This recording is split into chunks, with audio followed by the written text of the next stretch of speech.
we've got some edgy material here, and watch your hands, because you're gonna get cut up on this one here, guys. You can scar me, but you can't stop me. Now that is interesting and very deep and poetic.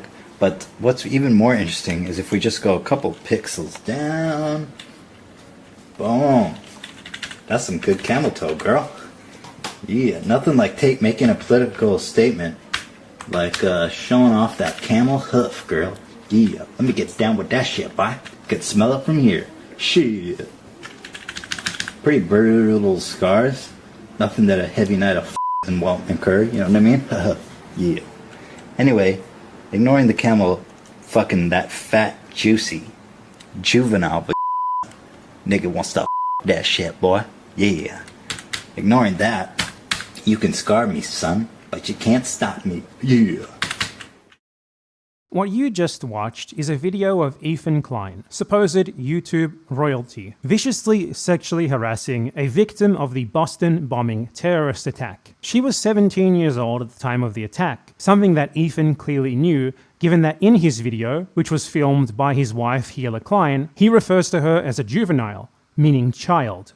This is the sort of content that propelled H3H3 and its team, at the time only Ethan and Hila, to worldwide YouTube stardom. When people talk about the old H3H3, about how great their old videos were, about how they used to be really funny, this is the sort of content that they're talking about. Ethan and his fanbase have since been lying about this video. Ethan has been pretending that this was some sort of biting satire, that he didn't mean to sexually harass this woman, rather he was parodying people who were sexually harassing her. This is simply a lie for two pretty clear reasons. One, you do not parody sexual harassment by engaging in it yourself, and two, Ethan was clearly agreeing with the people who were actually harassing this woman, something that is revealed by the video's initial title, and there's nothing in the video itself that would indicate that it was meant to be at anything but the actual terrorism victim's expense. Ethan lies like this a lot, as you're going to be seeing. Now you might think that it's poisoning the well for me to bring this up immediately at the start of this video. After all, my main disagreements with Ethan Klein don't really have anything to do with who he is as a person. The thing that actually matters to me is that he is a vehement defender of the genocidal Israeli state, and I have refuted him extensively on those terms. But the thing with Ethan is that he knows he can't respond to me on those terms, so he hasn't even tried to. So when I made videos refuting his claims regarding Israel and Palestine, he responded by pretty much immediately trying to make it personal. Rather than responding to me on the merits of my arguments and the facts that I was putting forth, Ethan immediately went looking for dirt on me as a person, and he uncritically believed and spread the first rumor that he found, which was him accusing me of being a pedophile. Here's a tweet from him. You guys will enjoy this. It says, "Oh, Hamas raped a bunch of babies and kids now? Where's the video evidence of it? I was looking to jerk off anyway." You think I'm kidding? That's a real tweet. That's Hassan's guy right there, boy. We love me some BadEmpanada. Now that was the first time Ethan had ever replied to me, and what he did was hold up a fake tweet to the camera and say this is a real tweet. Now to be clear, it's not a real tweet. I wasn't on Twitter in October 2023, something that is incredibly easy to confirm given the fact that the tweet shows that it has 4 replies, and if you search for my handle and the dates in question, there are no such replies. This tweet was made by a pro-Israel harassment organization called the Shirion Collective, who then spread it in a defamation campaign against me. The leader of this organization, by the way, was later outed as Daniel Linden, a professional pornographer who writes guidebooks for OnlyFans. So yeah, only the highest top-tier level of verification and sourcing from Ethan Klein. And Ethan was all too happy to latch onto this just to get back at someone who was criticizing him for his political views. And I think the most pathetic part of this is that he only really did this to get back at Hassan Piker. This seems to be where everything that Ethan does stems from. He has like this weird obsession with Hassan Piker. And pretty much everyone who he attacks, he's primarily attacking them as a means of getting back at Hassan Piker. I mean, Hassan has been glazing up this dude BadEmpanada. So Ethan Klein, in the name of getting revenge against Hassan Piker, went looking for personal dirt on me, solely because Hassan Piker reacted to a single one of my videos, which, to be clear, was not even a video that had anything to do with Ethan Klein. It was about Lonerbox and Destiny. And Ethan Klein clearly thinks that it's okay to spread clearly made up shit about people, the most malicious and disgusting shit imaginable, literally accusing them of wanting to rape babies because they made a few videos refuting his political opinions, and his ex-podcast co-host reacted to one of said person's videos. Remember that when dealing with Ethan Klein, he thinks that's totally fine. Ethan has a long and sordid history of doing stuff like this. His entire career is built on little more than attacking others. He constantly derides defamation and so-called snark. Yet my first ever interaction with him was literally him trying to defame me with pretty much the worst allegations you can ever make against someone, that they're a pedophile. He's done this to plenty of other people. He's done it to the Twitch CEO Dan Clancy. DJ Dan Nancy. You like that? How do you say it in England, what they call pedos? Nonce, but Dan Nancy. That's good. And it's Nazi.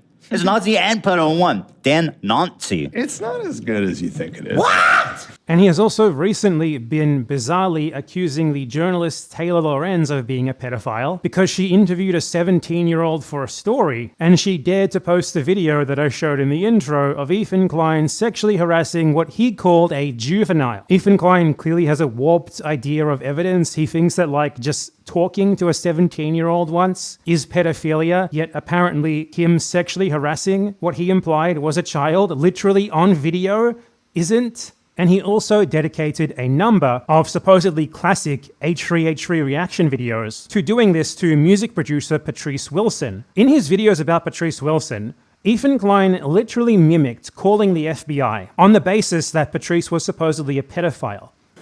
Hello? Hi, I'd like to report a crime. Yeah, my name is Ethan Klein.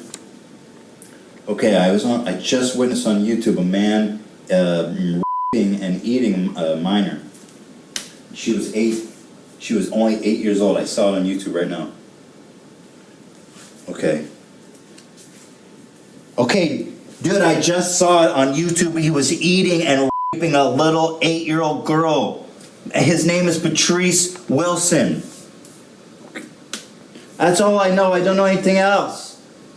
Okay, you've gotten other calls about this?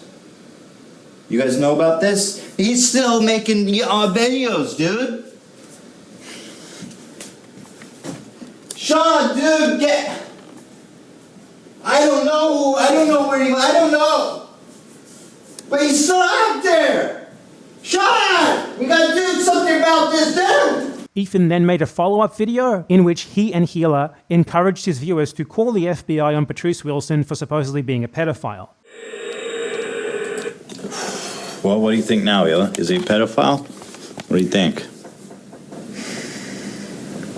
We need to call the FBI. In his videos defaming Patrice Wilson, Ethan himself was the one who sexualized situations that were not sexual at all, situations involving children.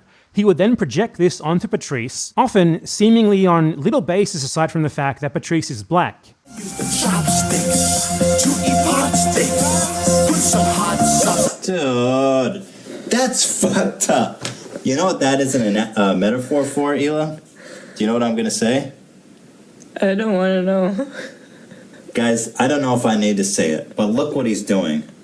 Okay? Just look what he's doing, okay? And use your imagination. I don't want to say it on film. It's too fucked up. It's too obscene, okay? It's too fucked up, but it's here, okay? Just use your imagination and think about it. She's a young girl. She's never, and he's, there. I mean, I'm not going to spell it out. I'm not going to say it explicitly. It's not okay to say. I mean, it's in the video. I'm not making it up. But just watch his finger rolling around in the red, sticky, fluid there. Just imagine what it means, okay? Use your imagination, guys. Think about it. Because I'm not going to say it outright, but I want you to understand what I'm talking about and think hardly about what we're dealing with here, okay? The finger, one finger, red, virgin. He's fingering a little girl, dude. That's what it is. He's fingering a little fucking girl, dude. It's sick, dude!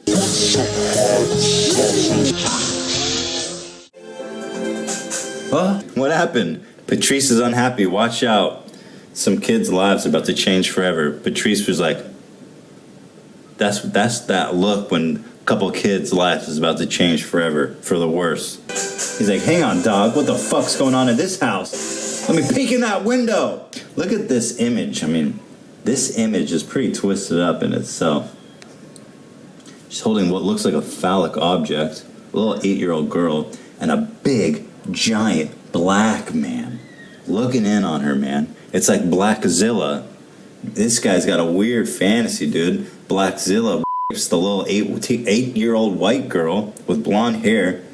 He likes it. He likes him white and blonde. Now, to be clear, Patrice Wilson was not a perfect person. You know, he made basically bizarre music videos for kids that seemed designed to be absurd and stupid and turn them into memes. And he did, on one occasion, make a video that was actually clearly inappropriate, but Ethan and Hila never reacted to that video. In fact, the videos that they reacted to where they branded Patrice as a pedophile and literally incited their audience to call the FBI on him were not sexual at all, not in the slightest. Ethan himself is the only one who inserted pedophilic themes into them. He is the one who sexualized the children in those videos, not Patrice. Ethan Klein's malicious and disgusting defamation campaign against Patrice Wilson almost drove Patrice to suicide, and Patrice ended up quitting the music industry as a result of this. For a detailed account of what Ethan and Hila did to him, check out the video by Paige Christie on the matter. Just like Ethan and Hila never apologized to the 17-year-old victim of the Boston bombing who they sexually harassed, they also have never apologized to Patrice Wilson or expressed any remorse for what they did. On top of that, Ethan has also, like out of the blue, accused other people of sexual misconduct, like with Hassan Piker, which he brought up once and then never elaborated on. He looks like someone at a Big Lebowski party, you know, where he... Jackie Treehorn? Yeah, he looks like he's at a Jackie Treehorn party. You know, fucking drunk women. Which surprisingly doesn't seem too far off from what he actually does do. Or has done, at least. This is basically just a pattern for him. Ethan seems to love accusing people of committing sex crimes, especially sex crimes against children.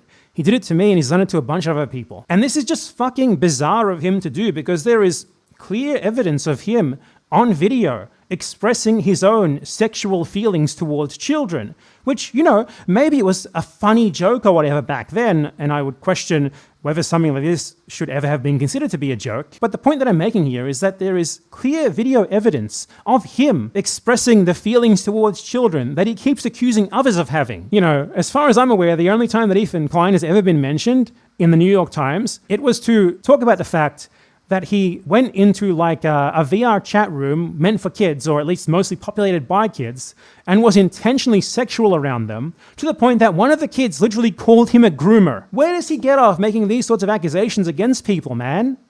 It's fucking crazy. By the standards that Ethan uses himself to accuse others of being pedophiles or child sex criminals or just normal sex criminals, which is literally zero evidence, nothing, then he himself could be branded one 1,000,000 times over, given the amount of actual video evidence that there is of him expressing sexual feelings towards children. So it really can't be emphasized enough. Ethan Klein's first ever interaction with me, his first ever response to me, was literal defamation of the most malicious and disgusting kind. He literally accused me of being sexually attracted to fucking babies. To babies! This guy accused me of that, based on a fake screenshot that he didn't spend even 2 seconds fact-checking. He holds it up to the screen, and he says, this is a real tweet. This guy! Fucking that fat, juicy, juvenile nigga wants to that shit, boy.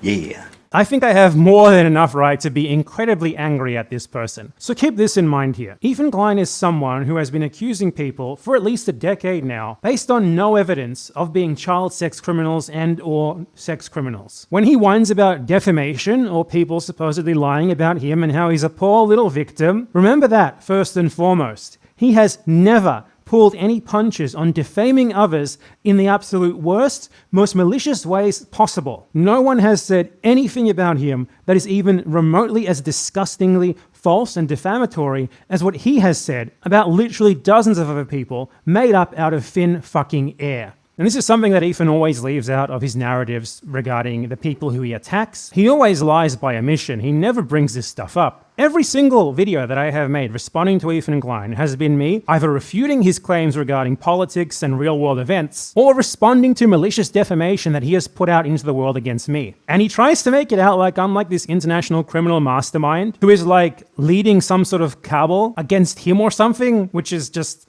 I mean, the guy's not right in the head. Because I know if he ever left Argentina, which is where the Nazis took cover, I think he would be arrested if he ever set foot in America. Like, this guy is actually a psychopath, a wanted.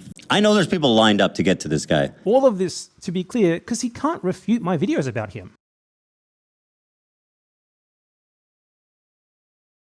The first video that I made about him was in response to a disgusting campaign that he was raging against a Yemeni teenager named Rashid Al-Haddad. Al-Haddad is a Yemeni influencer who uploaded a TikTok of himself visiting the captured Galaxy leadership in Yemen. This is something that any tourist could do in Yemen. You paid a fee and you could go and visit the ship. Based on this TikTok, and again, the fact that this guy talked to Hassan Piker, it all comes back to Hassan Piker. Ethan has this really weird obsession with Hassan Piker. He will defame literally anyone if they have any sort of perceived link to Hassan Piker. So because of that, Ethan started defaming Rashid as a terrorist. You know, making that sort of allegation against an Arabic man living in the Middle East is something that could very realistically get him killed. So that's a pretty serious allegation to be making based on nothing more than a video where the guy went on a tourist trip to a captured cargo ship. And Ethan, based on nothing more than like a gut feeling that he had, kept trying to accuse this guy of being a terrorist. This Houthi pirate, I mean, who are you kidding? This guy's a fucking terrorist. He accused him of being a member of the Houthi organization who call themselves Ansar Allah, something which Rashid could not be because he is a Sunni Muslim, not a Shia, so that's nonsensical, and kept trying to grasp at straws to say that he was a terrorist because there was a picture of him holding a gun, I guess, and he went on a tourist trip to a captured ship, and he, who doesn't speak English by the way, once left a comment on Instagram saying, "I am a soldier." Are you a soldier? Yes. That seems pretty definitive. Like, how is this evidence that he's a terrorist, Ethan? What terrorist attack has he participated in? It's just all of these inferences based on next to nothing. So my first video regarding Ethan Klein was responding to this. Ethan Klein maliciously defaming someone who he sees as below him, who he sees as unable to fight back. A poor Yemeni guy who grew up during the Saudi-American genocide on his country, being attacked by Ethan for nothing more than the fact that he talked to Hassan Piker once, being branded a literal terrorist. So I responded to that. Because Ethan's wife, Hila, who is not just his wife, but also his collaborator in the H3 podcast and previously in the H3H3 Productions YouTube channel that made them famous in the first place, you know, she's the one who was holding the camera in that sexual harassment video. So I made a video using Ethan's own logic to argue that she herself was a terrorist, which, to be clear, there is way more evidence of than there is any sort of evidence of Rashid being a terrorist. But first, my reason for making this video was not to shit on Ethan and Hila Klein. I do not give a shit about Ethan and Hila Klein as people. That's why I totally ignored them until they started spreading genocidal Zionist propaganda during the Israeli genocide of the Palestinian people of Gaza. That's why the only time I had ever mentioned Ethan or Hila Klein on either of my channels before this was actually to agree with them. Ironically, when they were branding the YouTuber Vorsh as a pedophile. At the time, I didn't know about Ethan Klein's own history with pedophilic video content. The point of this video was to, well, make a simple point about how easily people like Ethan and Hila Klein brand Arabs as terrorists or other people who they see as easy targets or the demonized subjects of Western imperialism, when they themselves have skeletons in their closet that provide us with much better evidence that one of them could be considered a terrorist by the very definition that Ethan himself has been using, which, to be clear, is this. The funny thing about me, I don't like terrorism, and I don't like terrorists. If they're Jews, Christians, Muslims, they're all bad. What is terrorism? It's intentionally targeting civilian population for political goals. I don't like it. None of it. Okay, I'm happy to use that definition of terrorism. So in that video, I argued, using Ethan's own standards that he was applying to Rashid, that there is way more evidence that Hila Klein is a terrorist based on her service in the genocidal Israeli military. A group, by the way, that Ethan Klein himself acknowledges is a terrorist organization. But I'll say, yeah, Israel, the IDF is terrorist. Yes, the IDF is terrorism.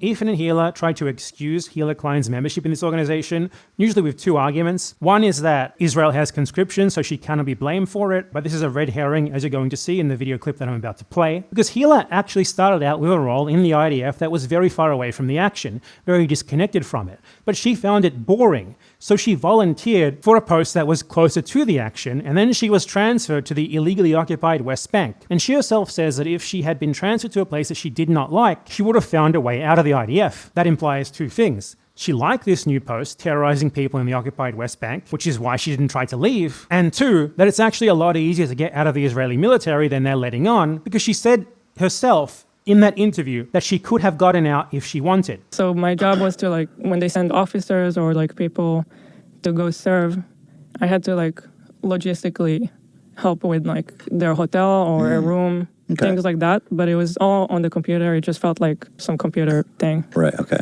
So like, secretary. Yeah. Interesting. And it was super boring, and I really hated it. Because it was just like, I had to take a bus super early, go there, spend the whole day, go back home. I hated it. So I tried to change my role. And it was something like you can apply for it, and it's a form that you fill out, and then they're going to give you something else, completely random. Different position, different post, different location. So I decided to do that, and if I don't like the second one, then I'll just find a way to get out of the army. Was that bad? Yeah, I hated everything about it, didn't want to do it. Because if you're doing something that it felt like I wasn't doing anything, like I was just wasting my life, it could get really frustrating, I don't know. Right. And you got to do it for 2 years. Right. So I filled out that form and I tried it, and then I somehow ended up in a better place that I liked a lot more. Ethan and Hila, paradoxically, despite the fact that Ethan himself has branded the IDF as a terrorist organization, clearly don't actually think that it's wrong to be a member of the IDF and to participate in the genocide against Palestinians. I mean, it's a very selfish move to decide, okay, I'm not going to do it, but everybody else will. Like Israel as a place, the mentality of growing up there, like everybody feels an obligation to protect, to serve, to nurture this place that feels like the only place in the world where they can live and be Jewish and not be like discriminated. I mean, when you're growing up with constant terror attacks, the army is a necessity. Yeah. And I'm sorry if people think that's a controversial statement. That is the reality of Israel. It's not controversial. It's just for one person to decide, I'm not going to do it, is a very selfish decision, because meanwhile you're not doing it, everybody else is doing it and putting their life on hold. So it doesn't make any sense for her to be like, oh, but I didn't join of my own free will. I was conscripted. I didn't have a choice in that. When you aren't even against the IDF and what it does. The reason why Hila didn't want to join the IDF and had to be conscripted is just because it's not the path that she wanted in life. Not that she disagrees with the organization and its terrorist actions. Terrorists because her husband himself said they are terrorists, by the way. So to seek moral absolution on the basis that you were conscripted, when you fundamentally agree with everything that the army that conscripted you does, when you fundamentally agree with the existence and purpose of the terrorist organization that conscripted you, is very disingenuous. Anyway, Hila Klein recounts she was forced to join, she got a post far from the action, she didn't like it, so she asked for a transfer. She was transferred to the occupied West Bank, which she had a lot more fun with. For her, it was like an adventure to terrorize Palestinians, I guess. And she volunteered to go on an illegal raid designed to terrorize Palestinians. And as a bonus, Ethan Klein also calls Ramallah, the Palestinian city of Ramallah, a terrorist city, and he calls the people who were kidnapped on this IDF raid, this raid by a group that he himself says is a terrorist group. So yeah, check it out. I somehow ended up in a better place that I liked a lot more. Before it was a daily thing where you go back home every day, and the new one was in a way that was a base that was far from my house. So you go there for the whole week, and then you come back for the weekend. So you preferred that? Were you gone for a whole week? I did. Interesting. Why? It was kind of like just more of an adventure, more of a different experience that I preferred than to just go to a boring job, sit on the computer and go back home at the end of every day. I don't know. Were you doing secretary work there? So, yeah, I was the secretary of the head of the, there's like a, I don't know the terms in English from the army. Right. He was an officer. So I was in Dukhifat, which is like a brigade, I guess, that's in charge of the area of Ramallah. And that brigade has like a main officer. So I was his secretary. Okay, so you were right below the big boy. Cool. So it was nice. It was interesting. It was more demanding in a way, but also kind of more rewarding because you're put in this weird situation where you're away from your house. You have this new group of people that you have to get along with. And it's hard to explain, but for some reason it was more interesting. I enjoyed it more. You told me once you went on like a mission with them to like a terrorist city. Yeah. That was kind of a crazy story. Yeah, my officers and like the soldiers in that brigade, they would go every night on a raid in Armada to arrest terrorists. And so I always saw them preparing for it and leaving, and then I would stay in the base. So one time I wanted to go with them just to experience it. Why? You just were all of a sudden had an urge to go with them? I just wanted to see what it's like. Right. I wanted to see it. Okay. So they took me with them one night, even though they weren't supposed to. Did they armor your ass up?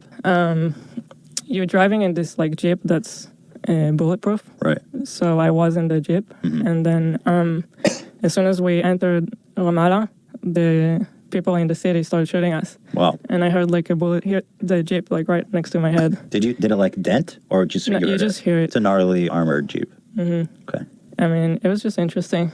They were so someone actually was shooting the car when you went in there right away. Yeah. Huh. Did you have a gun on you? I didn't. You were not supposed to leave. No, yeah, not really. But even if I walked with them to one house. Okay. I did get out of the car once, but surrounded with them. So. Okay.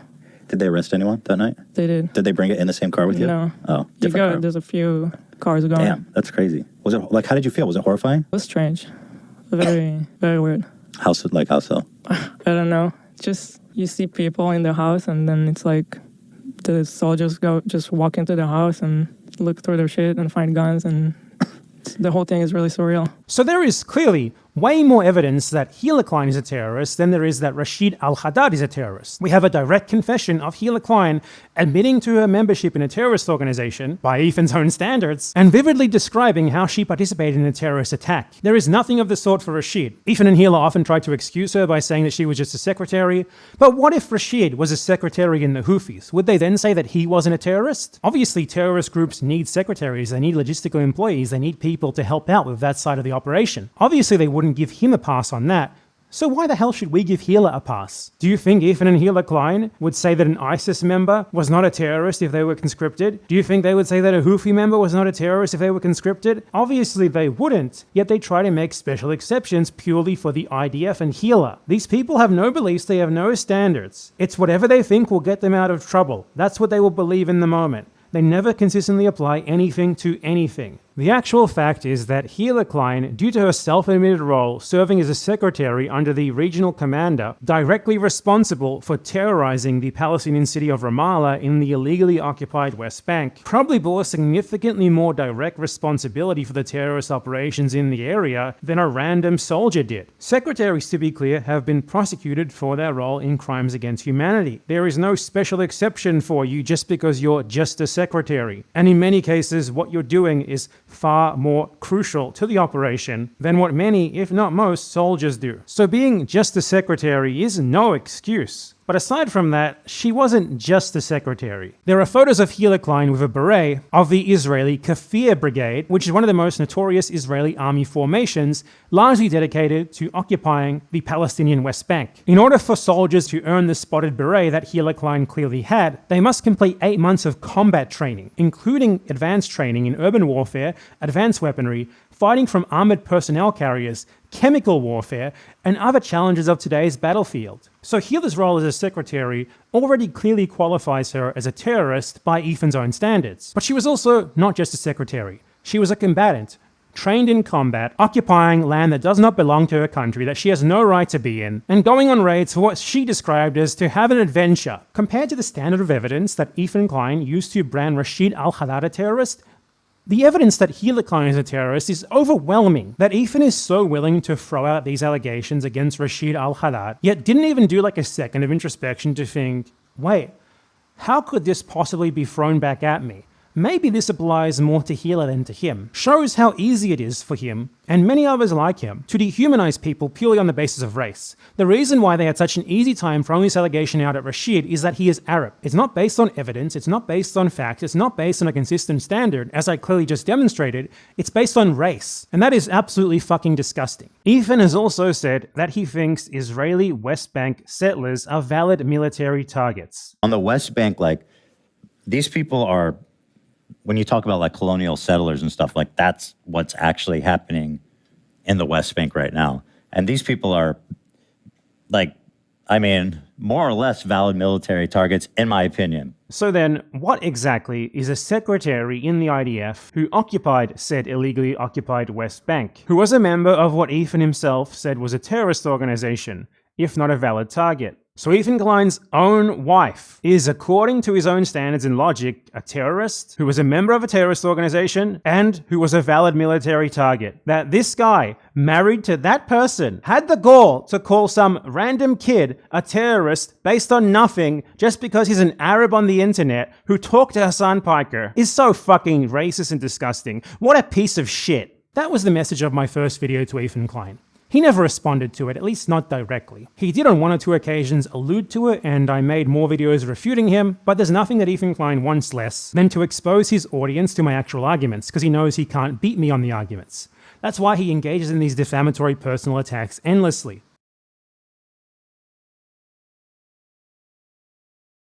Now, I just want to address something specific before moving on, because I know that Ethan Klein's incredibly dumb fans will harp on it endlessly if I don't. Ethan Klein, during his debate with Hassan Piker, said that he thinks there's a genocide in Gaza. Do you believe that Israel is committing a genocide in Gaza? Yes.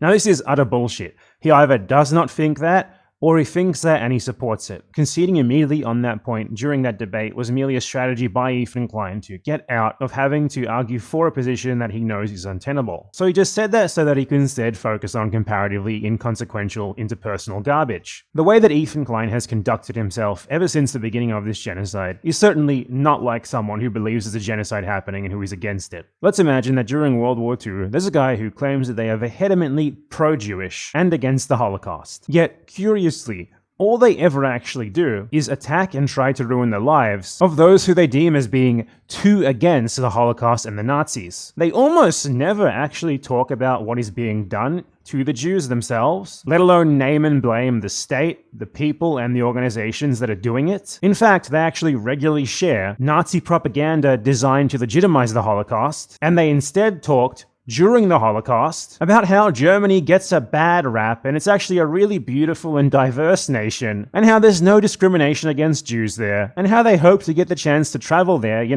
during the genocide, and make videos about how awesome Germany is to disprove all the dastardly anti-German propaganda. Again, during the Holocaust. That is Ethan Klein regarding Gaza. What I want to do is show you guys how I see Israel, because you don't see that. When you listen to Hassan and you hear all these fucking mega lefties talking about it like it's some super racist, crazy, like Jim Crow style of society. Like, I can't wait to show you guys how beautiful, how multicultural, how free it feels for people, or just it's a beautiful place. It is. It's one of the most diverse places I've ever been. I've always wanted to go on Birthright. You have to ask some questions here. Like, if Ethan Klein is against rather than for the genocide, why is it that he is against literally every single state or organization that attacks Israel? So Ethan's against the genocide, and yet he can't even critically support anyone who is actually fighting back against the state that is carrying out that genocide. In fact, it's not just that he doesn't critically support them, he literally talks about them in the most despective terms. They're terrorists, they're evil. They are the evil in the case of Iran. Whatever you think about Israel, Iran is bad or worse. They are the fucking evil. They are the evil fucking. They're the reason for all this bullshit. Mm-hmm. Like Hamas, Hezbollah, Houthis, they're all attacking under the direction of Iran. They are all being these jihadists, fucking Islamists. Let's put this together here. Israel, according to Ethan, is a terrorist organization that is carrying out genocide. Israel is known to have murdered at least 60,000 people in Gaza, and that is a gross underestimate. Including that number are tens of thousands of children, and even the worst estimates, the worst fantasies against the Iranian government do not even remotely arrive at that level of atrocity, at that level of evil. Yet Ethan, nonetheless, cannot bring himself to admit that anyone fighting back against Israel is in the right in that isolated circumstance. Like if you had someone during World War II who claimed vehemently to be against the Holocaust, but said that the Nazis were the lesser evil compared to the Soviets, you would know that guy was a fucking Nazi. People who were actually against the Holocaust and against the Nazis supported the alliance with the Soviets against them, even if they hated the USSR. So even if Ethan Klein is someone who in normal circumstances would hate the Houthis, would hate Hezbollah, would hate Iran, he would support them in their actions against Israel. But he doesn't. If Ethan was actually against the Gaza genocide, what he would be saying is the exact opposite of what he actually said there. Not whatever you think about Israel, Iran is worse, thus you should support Israel against Iran. No. He would be saying, whatever you think about Iran, however bad they might be, Israel is a lot worse. So you should support them against Israel in that isolated circumstance. But he never does that because Ethan Klein is just a pro-Israel, pro-genocide shill. And him saying once, oh yeah, this is genocide offhandedly, when his actions are very clearly not those of someone who believes there is a genocide going on, doesn't change that one bit. Now, let me show you some instances where Ethan Klein has spread ridiculous genocidal pro-Israel propaganda. And this is just a small selection, there's way more of these. Ethan Klein spread the utterly ridiculous notion that Hamas beheaded 40 babies on October 7th, a genocidal lie concocted by the Israeli state. They found 40 dead fucking babies at this kibbutz where, like, tons of people got killed. Now, I don't know if they were beheaded, okay? And some people really care about that detail. Ethan Klein justified Israeli systematic attacks on hospitals in Gaza on the basis that Palestinian militants forced them to attack the hospitals. Well, I feel like this is a force that's going to help end the war, not fucking keeping hostages and underground and like sending, just continuing to provoke Israel to attack them and putting fucking like military complexes under hospitals. Hamas's design from the beginning is to get as many people killed as possible. They said that Yoav Gallant, the main operational architect of the Gaza genocide, who is presently wanted by the International Criminal Court to face trial for crimes against humanity and war crimes, was a really good guy. Just the other day, Bibi fired a really good guy that a lot of people are pissed about, and he fired him because they had a disagreement, and that's like so Trump coded. Well, he was like a moderating voice in the war room. Yeah. And he got rid of him, or at least a more moderate voice. I don't know anything about the guy. Just recognize his picture. He looked mean. I thought he was mean just because he looked mean. No. Well, the big disagreement was that people are fighting for the Orthodox Jews to get drafted as well to the army because they're not. Motherfuckers, dude. But Israel... That's an issue? Yeah, the Orthodox don't serve. They don't serve. Yeah, it's like Amish people, too. They don't do that. But everybody else has to. Everybody has to do it. Sure. So it's like, what the fuck? Dude, the Orthodox are such leeches there. And Ethan Klein just constantly openly reposts Israeli state propaganda on his Instagram stories. For example, the GHF, the Gaza Humanitarian Foundation, is a fake aid organization created by Israel and the United States for the purposes of monopolizing the distribution of aid and forcing Palestinians into 3 specific areas of Gaza, which Israeli politicians have openly described as concentration. You know what these words mean, right? You know what the Holocaust is, don't you? The purpose of doing this is to force starving people into places where they are easier to control, easier to kill, and easier to eventually deport for the survivors. Every single day, dozens of people are massacred by Israeli troops and by GHF mercenaries at these supposed aid sites. This is something that you would think that someone who is a vehement opponent of genocide would denounce. Has Ethan Klein denounced it? No, actually, Ethan Klein just constantly reposts fucking GHF propaganda on his Instagram story. There are literally countless articles about this in mainstream Western media outlets, not exactly anti-Israel propaganda, ascribing clear blame for this to Israel and to the GHF. And Ethan Klein skips all over that to just post statements from the fucking GHF themselves. Verbatim, he just posted. He sees literal Israeli genocide propaganda and he uncritically believes it and spreads it every single fucking time. Ethan Klein has never missed a single opportunity to blame Palestinians for their own genocide. When Israel bombs hospitals, it's their fault. When the GHF and the IDF massacre them at aid sites, it's their fault. They actually did it to themselves. 40 beheaded babies, the most generic, obvious, made-up, blood libel propaganda designed to dehumanize people in order to legitimize a genocide against them. Ethan Klein jumps on that immediately. He doesn't need to see any evidence for it. He just hears the Israeli state say so. That's all he needs. This guy is anti-genocide. This guy is, in his own words... And I've been a stalwart supporter of the Palestinian cause for many years. No, this guy fucking hates Palestinians. This guy wants them dead. That is the direction of his content when he talks about the issue. It's always to spread pro-Israel propaganda. Never, ever to denounce what Israel is actually doing in Gaza. On the odd occasion that he does mention it, it's to blame Palestinians for it. Now, Ethan Klein is a multi-millionaire, and you would think that someone like him, who is a staunch advocate of the Palestinian people and staunchly anti-genocide, would have done like a fundraiser or something for Gaza, right? Well, he did, but not exactly. The only time that Ethan Klein ever fundraised for Palestinians during this genocide that he claims to acknowledge in the pose was when he invited Ahmed Fuad al-Khatib of the US think tank, the Atlantic Council, onto his stream. The Atlantic Council is a pro-Israel think tank, majority funded by the US government and the very arms companies whose weapons are presently being used to massacre Palestinian babies in Gaza. On his podcast, Ethan Klein solicited donations that go directly to the Atlantic Council under the title of Donate to Palestine. Emails to the Atlantic Council confirmed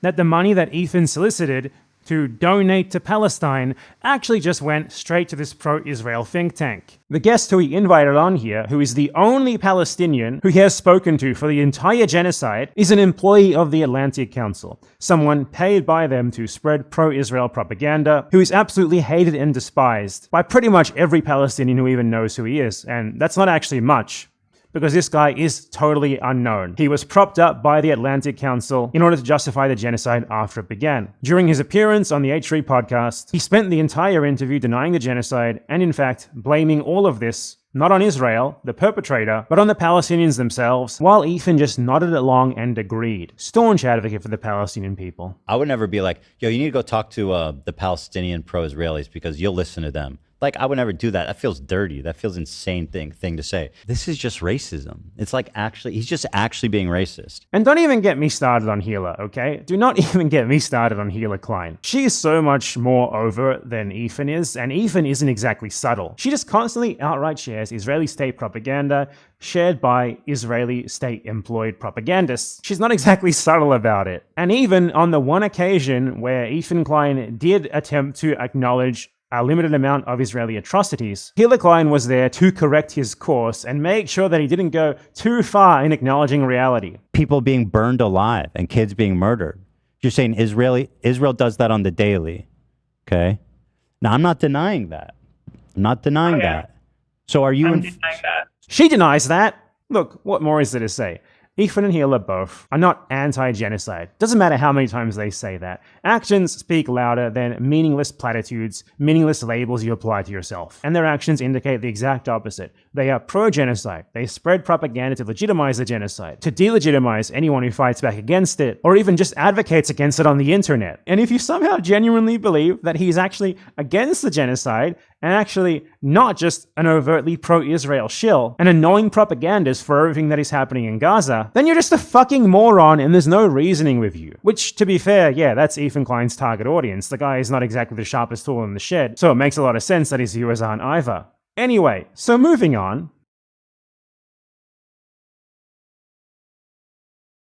Ethan, aside from accusing me of being a pedophile in literally our first ever interaction, has also accused me of being wanted and said that there are people lining up to sue me, that just out of frame trust him. Who knows who they are? I don't know. Does anyone know? This guy is actually a psychopath, a wanted... I know there's people lined up to get to this guy. I'm guilty of all sorts of crimes. He can't provide any evidence of that. Just trust him on it. And he's also said that he has logs from my Discord, which, by the way, literally anyone can join for $1, not exactly secret, and that these logs are apparently so bad that they're going to get me put into prison. There's so much, dude, to say about him. It's kind of insane. In fact, BadEmpanada, I didn't get to it in the video, but you're not going to be happy to know this, but people have infiltrated he has a Patreon, a Discord for Patreon members.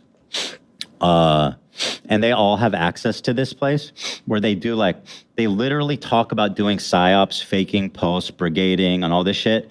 And I have 4 years of all of his chats. There's stuff in there that will put him in prison. I'm not even fucking kidding. Like, he is a straight up. And so going through this, I was trying to figure out what to do with it. And I think the best thing is just to release it to the public. And that the amount of creators that he has psyoped in there, that he's like participating in brigading, like clandestine operations to fucking ruin these people, to just terrorize these people is staggering. I think if I just release it to the public, people will just, every community should look through that and just see the fucking depths of evil that this guy is. Because this guy's been going on a victory tour since October 7th. He's getting promoted by everybody. He's getting promoted by Denims, from Frogan, from Mike from PA, from Denims. Hassan has been watching him religiously. He's going to be real quiet on these leaks, I'm telling you. So I'm going to make sure those goes up. Now, despite what Ethan Klein said in that clip, he never actually released those logs. I'm the one who actually released them myself because there's literally nothing in there. Like, even if the things that he accused me of in that clip were true, like faking posts, brigading, it's not a crime to like fake a post or brigade Reddit or whatever it was that he was accusing me of there. So God knows how broken his brain is that he seems to consider those things to be on the level of like criminality. But again, I released these Discord logs myself because Ethan was not releasing them, just to show people that there's literally nothing there. Like, my Discord is nothing special. It's a generic creator Discord where people who pay $1 to me for a membership can go and talk about my videos or really whatever the fuck they want. I honestly don't care that much. I look at my Discord like once every 2 or 3 days just to make sure no one's doing anything stupid. And he's trying to frame it as like this nexus of like a global criminal network to the extent that he's going to get me put into prison simply by releasing the logs to the Discord, which, to be clear, is something that I myself did immediately after he said this. And Ethan never mentioned this again. He never released the logs himself. He apparently never even talked about them. He kept calling them like the BadEmpanada files, like it was like the Epstein files or something, like something super serious. And just to show you how stupid Ethan Klein is regarding this sort of thing, I was contacted by someone who was trolling him, pretending to be a journalist, who was interested in the nefarious BadEmpanada files. And they sent him complete nothing logs. To be clear, this is what they sent him. And Ethan Klein's response was, keep the screenshots coming. Love seeing them. You love seeing them? Dude, what about that exactly did you love seeing? Was this the nexus of criminal enterprise that you imagine my Discord being? And this guy told him that he went to a synagogue with the CEO of Discord and that he was going to get the CEO of Discord, who he definitely 100% knew, to get my server removed. And Ethan was very pleased with this revelation. So yeah, I mean, Ethan's just unwell. He's honestly living in a different reality to people with like half a brain. He's such a bag of hot air, and it's insane that he tries to claim that others defame him when he does this sort of shit all the time, not just to me, as I said, to many other people as well. Particularly with the sex crime accusations. Like, this guy throws out sex crime accusations like they're fucking nothing. Just look at his reaction when his producer, Dan, tried to imply that the YouTuber Noah Samson was a rapist in response to Noah Samson making a video that refuted Ethan Klein's claims on Israel-Palestine. Also, if I was Noah, I wouldn't get into the whole rape denial lane. Oh, he straight up is all in it. Interesting. History. There's some information to tell you, but after the show. About the Cody Code? No, it's nothing. It's nothing that you know about yet. It's interesting how many people come out of the woodwork. Noah. We'll get to that. Exes, you know.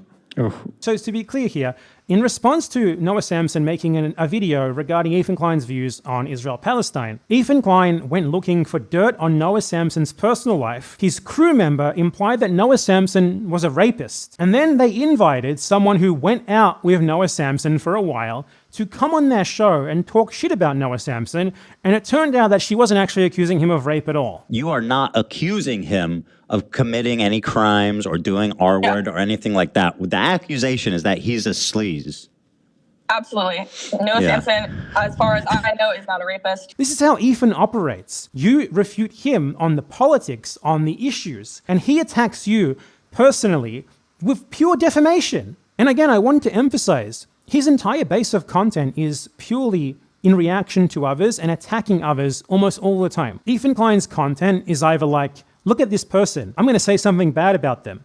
Or look at this person, I'm going to laugh at their expense. He does not produce original content at all. And now that me and others, as a result of him, to be clear, attacking us personally first, are throwing shit back at him in the same way that he has done to others and profited off to the tune of millions of dollars for decades at this point, well, a decade and a half. He's acting like he's the victim of some sort of smear campaign. He's the victim of defamation. People are maliciously attacking him personally for no valid reason. Now, trust me, I would pursue legal action against BadEmpanada, whose MO is essentially defamation. You think I'm kidding? That's a real tweet. It's Nazi and pedo in one. Dan Nazi. Okay, I just witnessed on YouTube a man raping and eating a minor. Well, what do you think now, Hila? Is he a pedophile?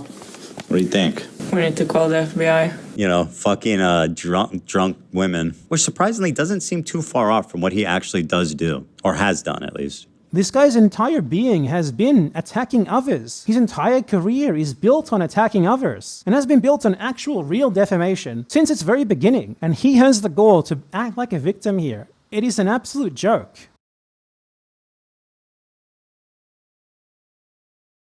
Now, one thing that I want to bring up here that Ethan Klein really doesn't seem to want people to know about is that he had this weird obsession with entertainment executive Ryan Kavanaugh. Now, Ryan Kavanaugh, to be clear, seems like a pretty big piece of shit in his own right. Honestly, him and Ethan deserve each other. But nonetheless, Ethan had a dispute with Ryan Kavanaugh because Ryan Kavanaugh's entertainment company, Triller, filed a copyright claim against one of Ethan Klein's videos for showing a couple of seconds of a pay-per-view that Triller had the rights to. In response to this, Ethan Klein began a really weird and bizarre multi-year-long defamation campaign against Ryan Kavanaugh. Like, he would literally put headlines saying bad things about Ryan Kavanaugh behind him in episodes on his podcast, even ones that had nothing to do with Ryan Kavanaugh, and he turned him into this meme character for his fans to deride. He also made a website called Does Ryan Kavanaugh Look Like Harvey Weinstein, with the explicit intent of, again, defaming yet another person as a sex criminal by implying that he is similar to or attached to Harvey Weinstein, who is a sex criminal. I don't understand how his fans found this funny. It's just intentionally malicious. It's just such an overreaction to the initial slight.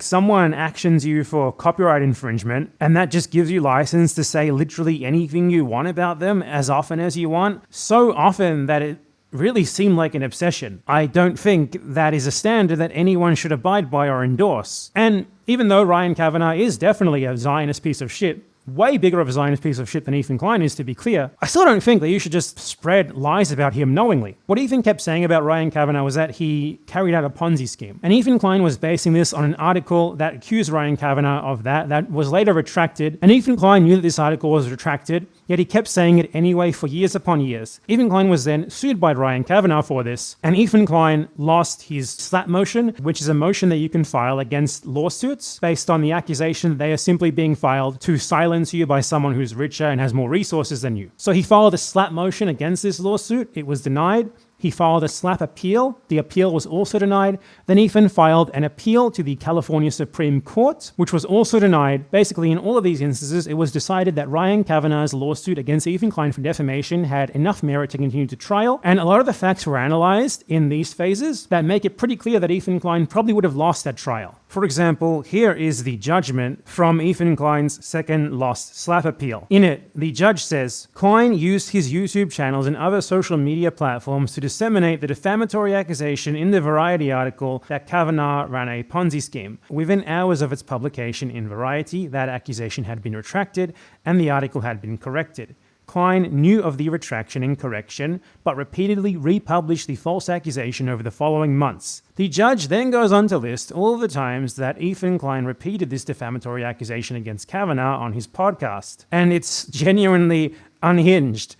It goes on for pages and pages and pages and pages and pages. Klein was totally fucked if this went to trial. It's honestly kind of crazy how much he was obsessed with Ryan Kavanaugh and defaming Ryan Kavanaugh. Just because Ryan Kavanaugh was an executive, not even probably the person who made the decision to copyright claim his video, just the executive of the company that did that to him. Funnily enough, by the way, Ethan Klein really likes to copyright claim people right now. He's actually suing 3 people for copyright infringement. So I don't even know, like this guy just has no beliefs. He has no internal logic. He basically just does whatever he thinks will get back at people who he doesn't like. He has no standards, nothing. In one instance, he will attack Ryan Kavanaugh for copyright claiming him, and in another instance, he will file ridiculous copyright lawsuits against people for reacting to his videos. When, to be clear, Ryan Kavanaugh was not the one who made the decision to copyright claim his video. Ryan Kavanaugh was like the CEO of this company. He's not the one who makes the everyday decisions. So to hold him like personally responsible for that, it's just kind of fucking weird. It's like if one of my videos got taken down by Netflix for including footage of one of their shows, if I was to then wage like a 3-year-long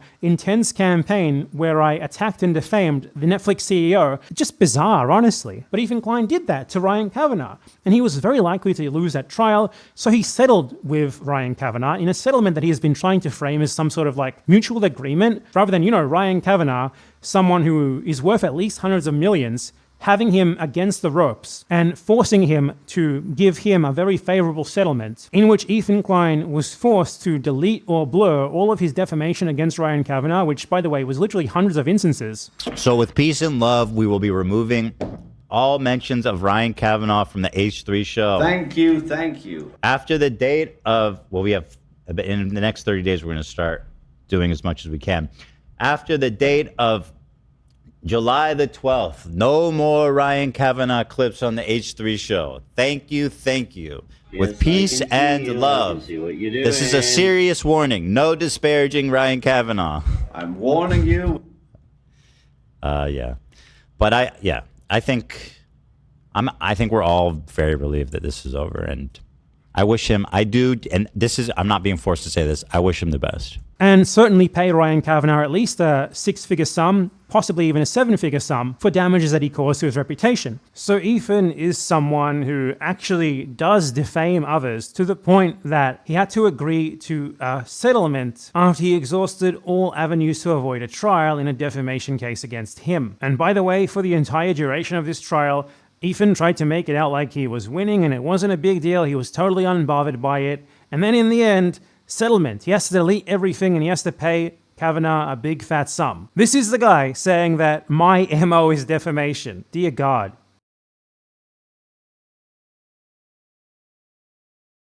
So while we're already on the legal stuff, Ethan Klein is represented in his many legal cases, like his lawsuit that he lost to Ryan Kavanaugh, by a law firm called Hila Bar Nissim. The Bar Nissim in that name refers to Ron Bar Nissim, an American lawyer who, get this, voluntarily chose to go and colonize the illegally occupied West Bank. He moved to Israel, and he chose to move straight into a Palestinian house and into Palestinian land. Just about what you'd expect of the lawyer of Ethan and Hila Klein, given that Hila herself also terrorized and brutalized Palestinians in the West Bank. So that's another person close to Ethan who he seems to believe is a valid military target. His lawyer. The other lawyer representing Ethan Klein, the Hia in the Hila Bar Nissim name, is Tiffany Hia. Now, Tiffany isn't actually her real name. Her real name, which is freely available on the California Bar Association website, is Lee Yu Hia. Lee Yu Hia fled to the USA about a decade ago because of her involvement in the 1MDB corruption scandal in Malaysia, which is thought to be the largest theft from a sovereign state in history. Hia was counsel to Joe Low, who was the mastermind of the scheme, and she is believed to have been heavily involved in assisting him with carrying it out. Hia is, get this, currently listed as a wanted individual on the Malaysian Anti-Corruption Commission website. Ethan Klein's lawyer is wanted by the Malaysian government for helping to steal what is estimated as being at least $5 billion from the Malaysian state. She is hiding in California from legal consequences for her actions in Malaysia. Ethan Klein is someone who has accused me, with literally zero evidence, of being a wanted fugitive who's hiding in Argentina from unspecified crimes. And this is his lawyer. I sent a tip to the Malaysian Anti-Corruption Commission, informing them of the fact that Ethan Klein's lawyer is a fugitive hiding from justice in California, just in case they didn't know. And I actually received a response. TQ for your info. Thank you, Mod. Peace and love. So when Ethan Klein sends embarrassing and frivolous legal letters to random Redditors in retaliation for them criticizing him, something that he has done many times before, letters in which he threatens to file frivolous legal proceedings against them purely for what he clearly implies in these letters, the purpose of doxing their personal information and then spreading it, know that the people who he's paying to do that for him are an illegal Israeli colonial settler who occupied the West Bank and a wanted individual by the Malaysian Anti-Corruption Commission for her involvement in the world's worst ever corruption scandal. Ethan Klein, everyone.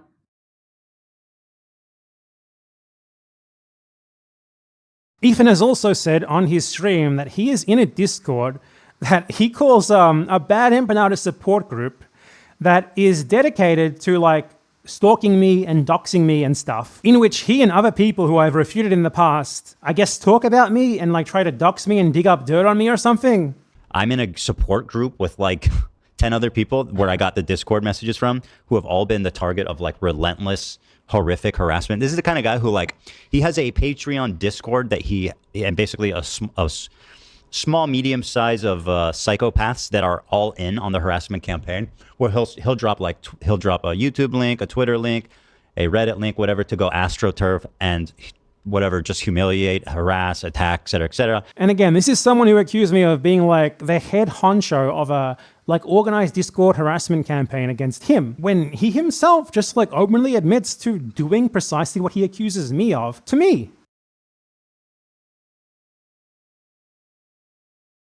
So I've responded to a ton of Ethan Klein's political opinions and opinions on current events regarding Israel-Palestine and history and stuff like that, and Ethan Klein has never even tried to actually respond to me himself. Instead, it's always these personal attacks, and he really loves to claim that he's like the victim of anti-Semitism or whatever, you know, typical pro-Israel stuff. I've refuted all of the political and historical aspects of his whole content Nuke video on Hassan Piker. I have refuted a number of his segments on his podcast, like his downplaying of the Palestinian Nakba, his spreading of malicious IDF genocidal propaganda, and the aforementioned video comparing Hila Klein to Rashid al-Haddad after he defamed Rashid al-Haddad as a terrorist. Ethan couldn't respond to any of those videos, but then something happened that was probably the best thing that's ever happened to him in his life, to be honest, because it allowed him to immediately frame himself as a victim to an audience of uncritical idiots. According to him and Hila at least, someone called Child Protective Services on them, and he immediately blamed this on like every single person who was critiquing him for his pro-Israel opinions. He's blamed me for that, he's blamed Hassan Piker, he's blamed the YouTuber Denims, probably other people as well who I'm just forgetting. He actually blamed Denim so much that he ended up having to retract what he had said about her in order to protect himself from potential defamation proceedings by her. I want to address something from Denim's correction demand in her letter. The letter claims I falsely stated that Denims herself filed the preceding CPS report, or that Denims caused others to do so. The letter also states, on March 11th, I acknowledged Denims had denounced herself or anyone in her community making contact with CPS. Let me be clear. I have never claimed that Denims called CPS. I have never implied that Denims called CPS. If my statements were interpreted as stating this, I want to correct the record and make it clear that I do not believe that Denims called CPS. Obviously, moronic, idiotic, stupid. Let me also address the point in the letter that I claimed Denim caused others to call CPS. I did not state, and I do not believe Denims made a direct call to action to her audience to contact CPS. Obviously, right? Never said that. She did CPS, remember that? Okay. Ethan has also just outright admitted that he doesn't actually have any clue as to who called CPS. Who called CPS? What the fuck? So I don't know. Meaning that every person who he said called them is someone who he knowingly defamed. And as a result of this defamation that Ethan Klein made against me, I've received quite a number of death threats, many dozens in the very least, from his lovely fans, vividly describing just how they're going to hunt down and kill me. This is on top of his incitement of his lovely, brilliant, definitely not disgusting, doxing, and harassing fans with literally nothing better to do in their life but this, accusing me of being on the run from child sex crime charges. Ethan Klein, the master defamer, literally the only thing that he knows how to do. Every accusation really is a confession with these Zionists. Ethan has milked this for all it's worth because he knows that he can't actually win on what everyone actually cares about here, which is Israel-Palestine. He doesn't want to admit that he's wrong. He doesn't want to cede any ground on that. So instead, Ethan wants to frame himself as a massive victim. Like he wants to frame himself as being doxxed, attacked, harassed. Basically, he wants to get as far away from the actual issue, Israel-Palestine, as possible, and instead frame it as just people attacking him. He especially wants to frame it as people attacking him because he's Jewish. You know, very typical Zionist stuff, because Zionists know that they cannot actually win on the facts regarding Israel-Palestine. They know that their views are abhorrent, so they retreat to this sort of bullshit where they just play victim and pretend that people are attacking them on an anti-Semitic basis so that they can avoid actually dealing with the facts, the figures, the arguments. So Ethan's narrative regarding this CPS call has been ridiculous from the very beginning. He tries to frame it as like swatting, as if like SEAL Team 6 like kicked in his door or something and tried to take his kids away.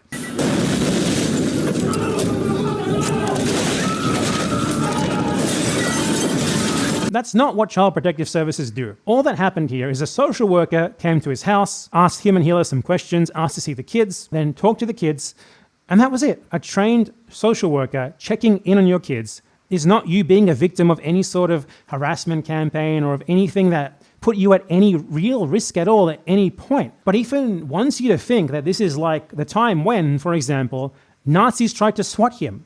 It's not. Sending armed police to your house. A CPS call is not the same thing as that. It's a precautionary measure. And the best outcome of a CPS call is that everything that the caller said was false. So if that was the case here, everything worked as intended. The kids were checked on, everything was confirmed to actually be fine.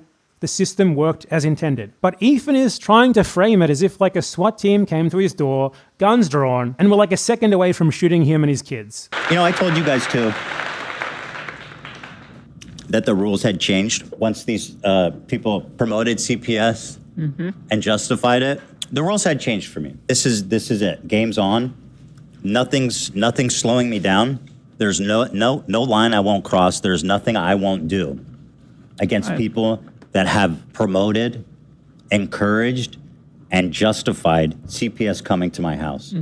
Give us a fucking break, man. This is not the end of the world, and it's all because he is desperate to play the victim here. Because he was in the back foot regarding Israel-Palestine, so massively overstating what actually happened and harping on it endlessly for months on end is all that he really had left. And just to be clear here, Ethan doesn't even think that it's wrong to call for this sort of thing against others, except in much worse ways. For example, on one podcast episode, Ethan just asked a lawyer straight up, how can we get Hassan Piker arrested?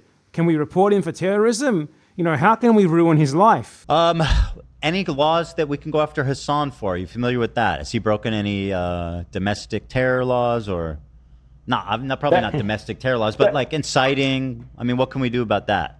Yeah, that's out of my realm. I usually do just civil stuff. Sure, fair enough. He clearly doesn't have any problems with trying to weaponize the state against people he doesn't like. And, you know, reporting someone for terrorism and trying to get them arrested for that is a whole lot more serious than just a CPS call. And recently, Adam McIntyre, another person who he has been feuding with, I know it's hard to keep up, there's so fucking many of them, was reported to ICE by tons of H3H3 Productions fans. You know, ICE, which has been rounding up immigrants in the street and disappearing them. Yeah, they tried to report this guy to them. Ethan's response to seeing his fans doing this was basically, ha ha ha, you deserve it, you reap what you sow. This guy doesn't give a fuck about any of this. He thinks it's totally fine to weaponize state apparatuses against people, which is what he is accusing others of doing to him, except, you know, calling CPS on someone is a whole fucking lot less serious than reporting them to the FBI for terrorism or reporting them to ICE. Now, I never even mentioned CPS. The thought never even crossed my mind. And the notion that CPS would like take seriously a call from some totally random anonymous person based on literally nothing is a total joke in of itself. Ethan Klein himself said that CPS told him that the call came from someone who knew him and his family. He said, like, when he first showed up, he's like, it's somebody that you know who made the report. And I'm like, no, okay. And the only thing contradicting that is that Ethan Klein said it didn't. Said that actually it was from someone from H3 Snark. And in this case, I think the social worker from CPS, who said that it was someone who knows the family, is probably a more reliable narrator than Ethan himself, who is desperate to play the victim in order to score sympathy points because he is losing an argument based around his tacit support for an ongoing genocide, which he knows he can't actually deal with on that basis, so he has to start playing dirty and start pretending to be some sort of massive victim. It's incredibly convenient to his narrative that this was not what the CPS officer said, and it was actually someone spurred into action by apparently me or H3 Snark or Asan Piker or Denims, I've lost track of all the people he's accused of this, telling them to call CPS, something that never happened. Ethan has said that he was going to report this to the police and get down to the bottom of this because it was a clearly false call according to him. But if that's the case, why isn't he doing that? Why did he say he would do that and then he never did it? It's almost like his narrative here is complete bullshit, and that the call actually did at least have some merit to it, or that revealing who the caller was would not fit in with his narrative. There are, after all, a lot of people who could have done this. For example, Ethan Klein is presently being sued by his former housekeeper for a plethora of labor rights violations, such as firing her because she wanted to take a break for an illness. If there was someone who called CPS on them, who knows the family, why would you suspect someone on the internet who doesn't actually know the family rather than someone like her who would have intimate knowledge of the family and who CPS would certainly take seriously if she were to call them? You know, they wouldn't take some random anonymous person throwing out baseless allegations serious enough to come to your house and check on things. And the notion that they would is just total bullshit. You have to be like lobotomized to believe Ethan's narrative here. All that said, Ethan Klein has specifically tried to blame me for this, for this segment, which, to be clear, is a tiny little short part of a video that I made, responding to Ethan defaming me on his podcast.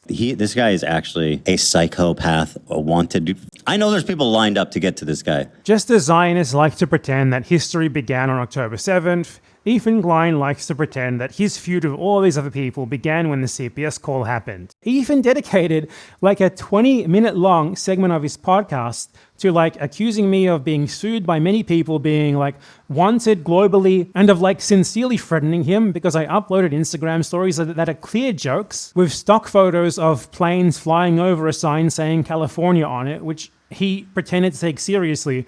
Because again, he's trying to frame himself as a victim of threats and stuff. And then BadEmpanada today was threatening at me in real life. He was saying he's on a plane coming to get me. I know there's people lined up to get to this guy. Here he is on a plane. Again, I don't even think this is his photo, but I think he's threatening me, right? So again, in response to this segment, which Ethan Klein never brings up, he came at me first on his podcast, which hundreds of thousands of people saw. I made a video responding to that, coming at him with the exact same energy that he keeps coming at me with, insulting him, getting down in the dirt, being a petty cunt. Just goes to show that he loves to dish it out, but he really cannot take it. The second that you throw the same shit back at him, he starts talking about lawyers and defamation and suing you. He's just so fucking fragile. And in that hour-long video where I responded to Ethan Klein, he zeroed in on a like 10 to 20 second part of it where I mocked him for the ridiculous oversharing that he does on his podcast, where he just says shit that is so absurdly embarrassing and worrying, and that the CIA torturing you at Guantanamo Bay should not even be able to get out of you. Here's what I said. This clip that he keeps bringing up to blame me or some other people who supposedly watched this clip for supposedly getting CPS called on him. So now the house is just like covered in dog shit. And he has kids, and his kids like crawl into the dog shit, and God forbid, I don't know what they do with it. I don't know if they eat it or if it's just from like contact with it with their hands or something. But they contracted a parasite that I had previously never heard of in my life called Giardia. Ethan Klein says this is defamation, but this is just me making fun of him for something that he said on his podcast. Let me show you the clip that I was referencing there. Olive has Giardia, which is it's a bacterial infection in the intestines that makes you have diarrhea. And Olive has this? Olive has this, yeah. She came to us with it. Okay. She had diarrhea, and... oh, poor baby. Ducky came to us with that, too. And I just wonder why... It's relatively common. It should be... They should have found it already.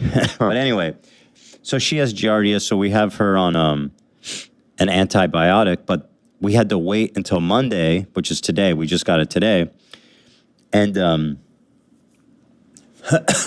well, Sonny's crawling around. He's putting everything in his mouth. He's at that age. He has Giardia. Oh, shit. Oh, and now Hila has Giardia. Shut. For real? And now I think this morning I had diarrhea. Oh, my God. What can I do to not get it from you? I'm trying because I'm not trying to get it. Can we crank the AC maybe? Is it It's extremely ridiculous to get. You have to ingest my poop. Are you planning on that? Never. Not really. So then you're fine.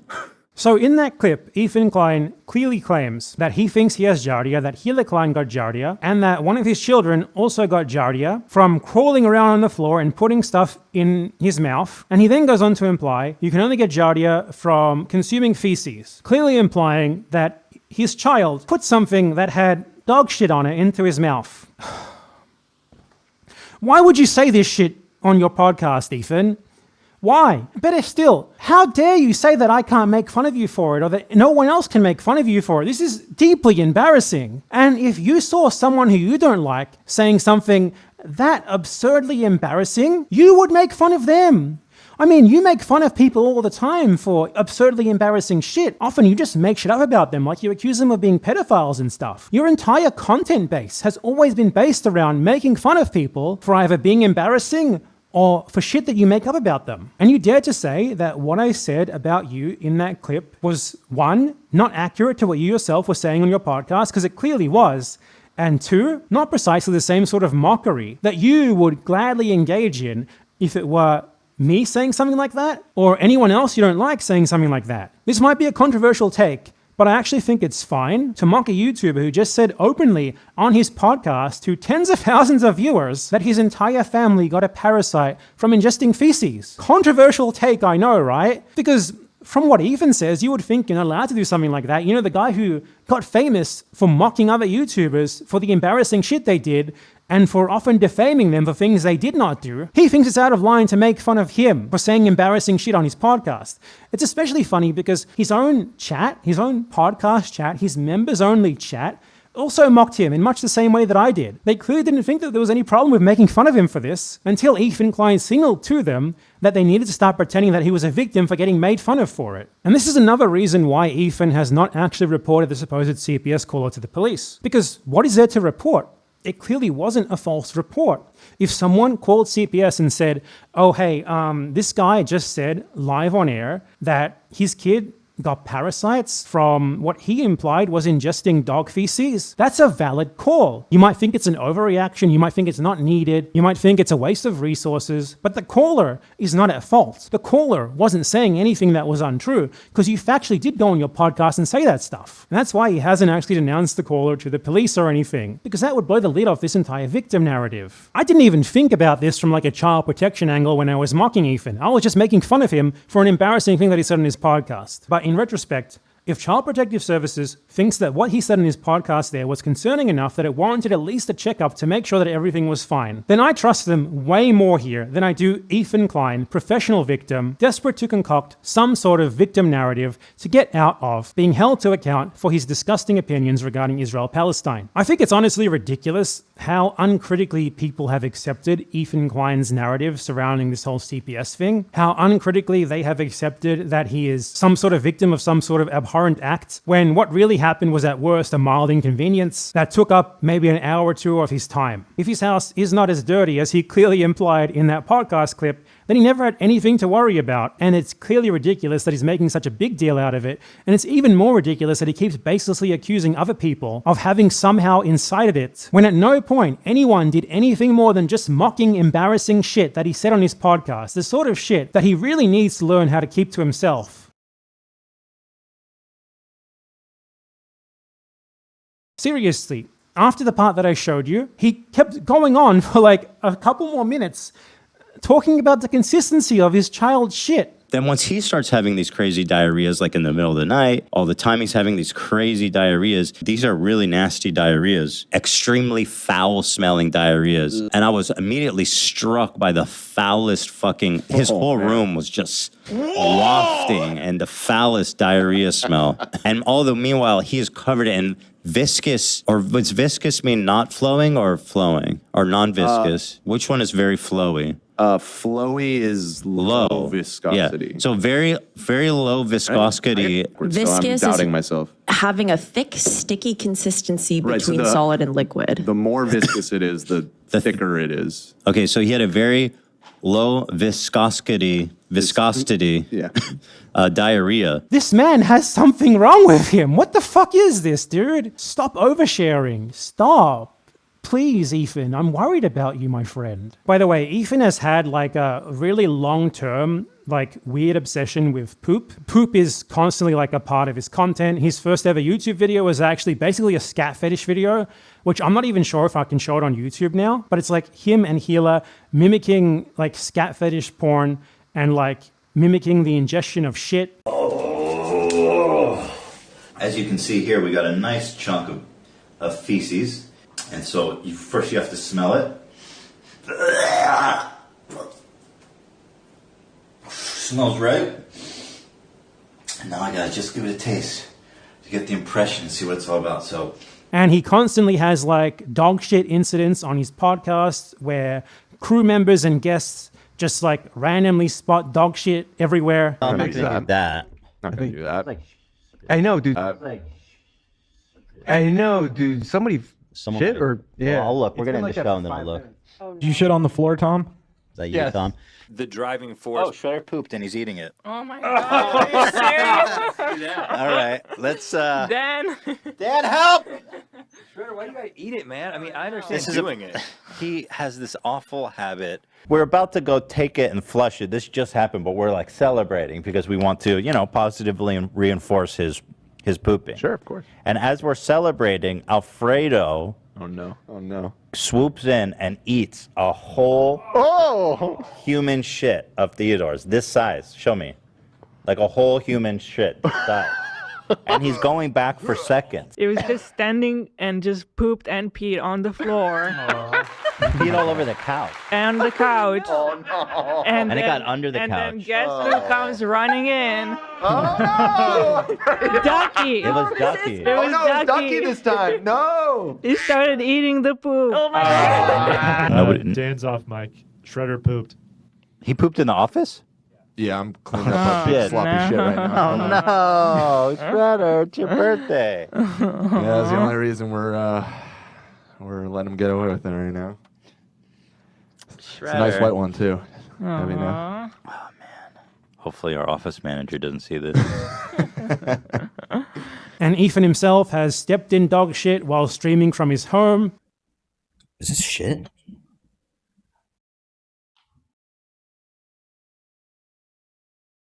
What's happening?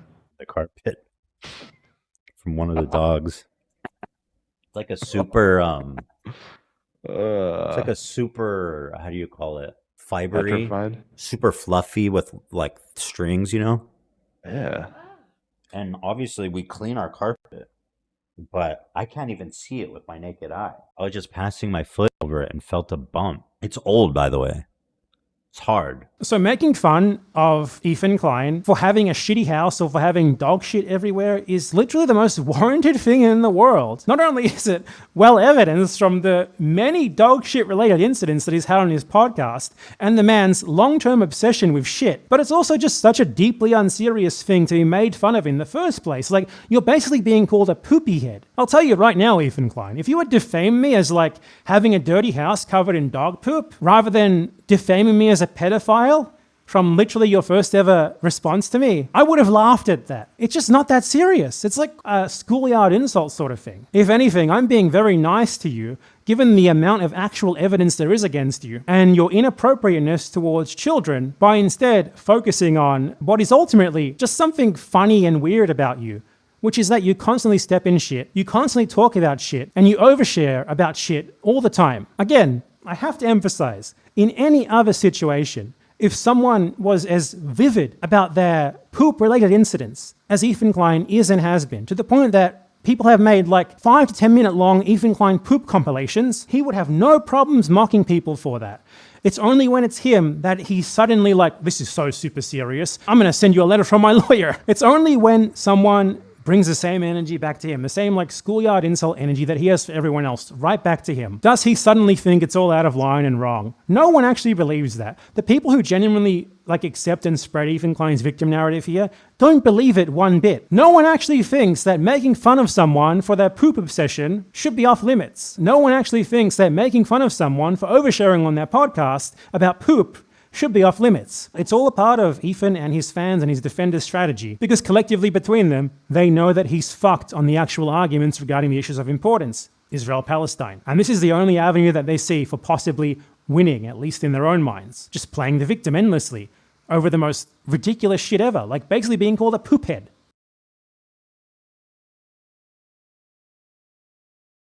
Now, after this, there was a very weird incident where Ethan tried to bring up another supposed harassment campaign against him that was related to or coincided with the CPS call. He said that he was mailed 2 human skulls as a threat. And he apparently didn't mention this for about 2 months. He only mentioned it after iDubbbz made a video about him, apparently because iDubbbz's video about him put him on the back foot or something, and he felt like he needed to start playing victim again by bringing up another story about how he was getting harassed in real life. There's something that I've never talked about publicly, but around the same time, we received 2 human skulls in the mail at our home, which led us to having a very pleasant interview with the FBI. Now, Ethan immediately posted pictures of these skulls to his Instagram and other platforms, and people quickly noticed that they had the serial numbers showing. And they found out that these skulls were from a website called Skulls Unlimited, which sells and rents skulls mostly to education and entertainment companies. And they also noticed that the specific skull that Ethan Klein had shown clearly in his stories was actually already back on the Skulls Unlimited website and being sold again. That's pretty weird, given that he said the FBI was investigating this, right? You know, the FBI would clearly not just let you send this important evidence of a supposed threat back to the seller so that the seller could have it listed again for sale literally within a month of this supposedly happening. It's also just unbelievable that Ethan could have kept this on the down low. Ethan is desperate to play the victim, and if something like this had actually happened, he would have mentioned it immediately.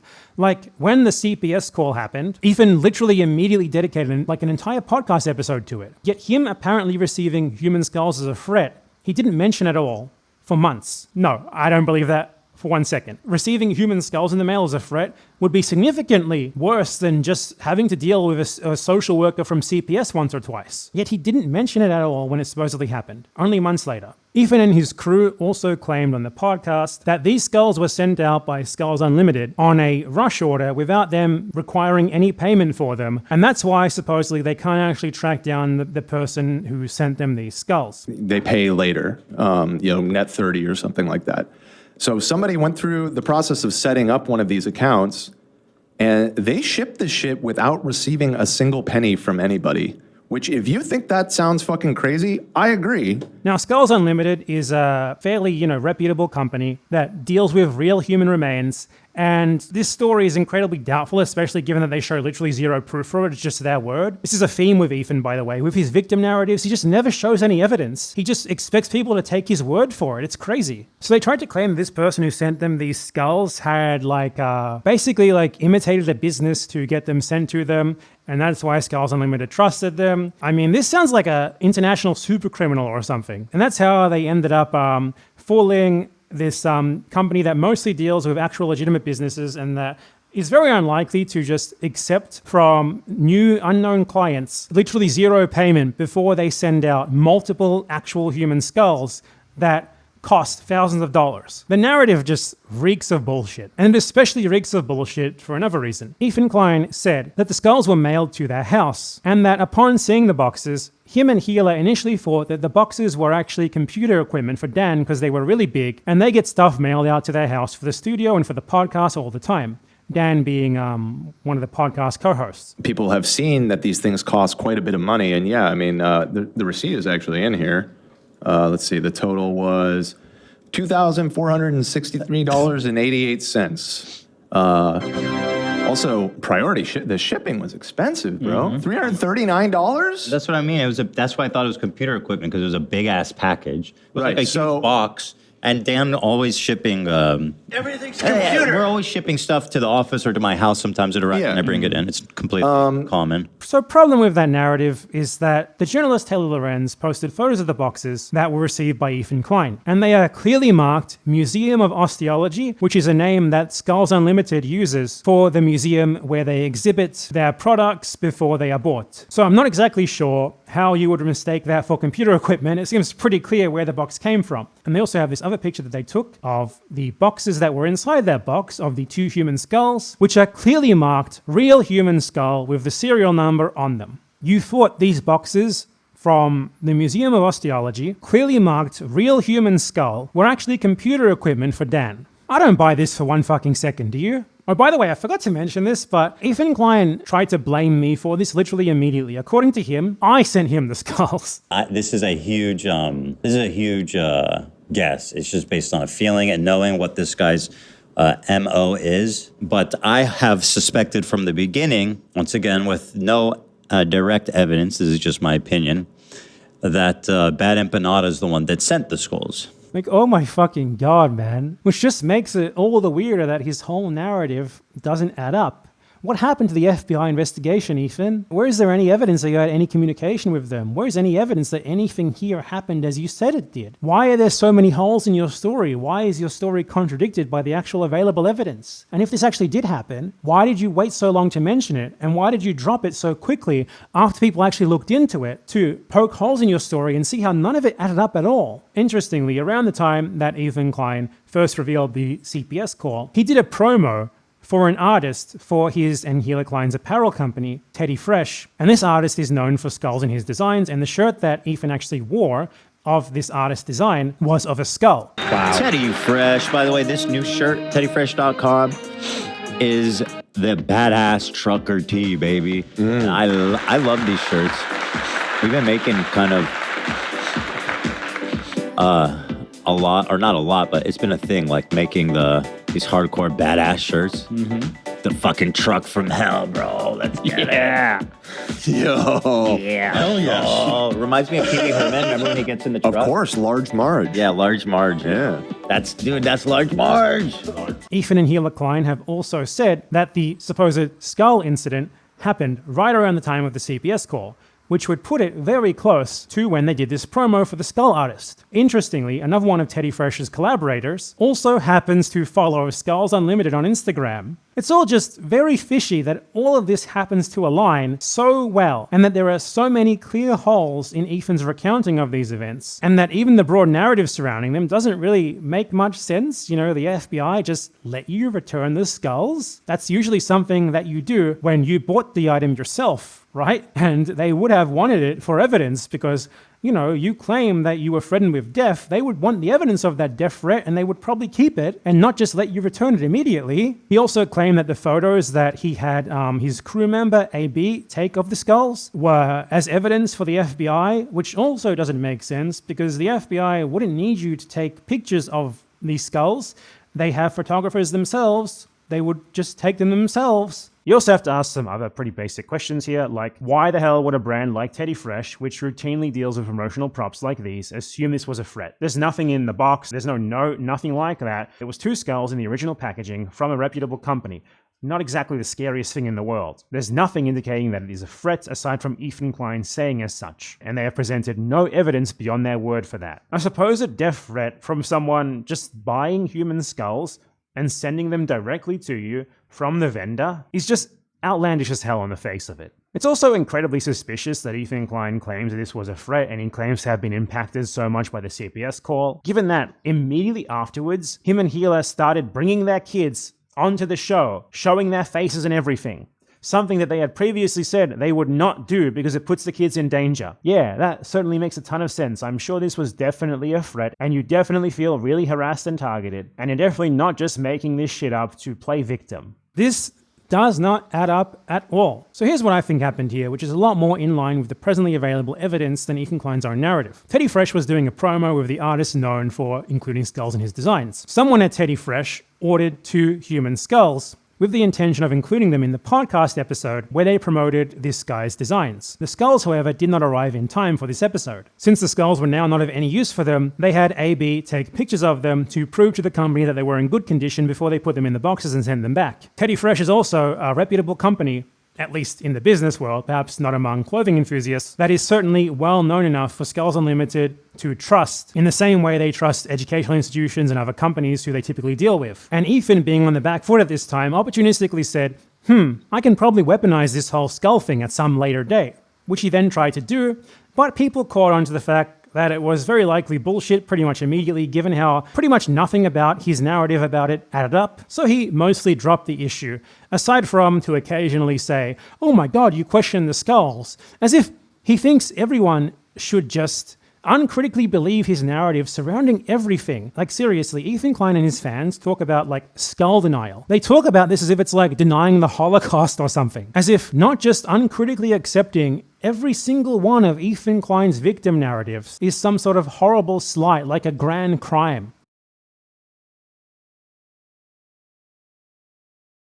Like, if he wants to get at someone, honestly, it's almost always Hassan Piker. It always comes back to Hassan Piker in some way. What he does is he's like, how dare you watch a video from this person who I say is bad, and I said they're bad, so they're bad, and you shouldn't be allowed to watch that video that they made. He does this for me all the time, obviously. He's just like, oh my god, you talked to BadEmpanada, you watched a BadEmpanada video. Do Rent Link know that Matt Lieb conducted an interview with BadEmpanada? I mean, that alone should be career ending.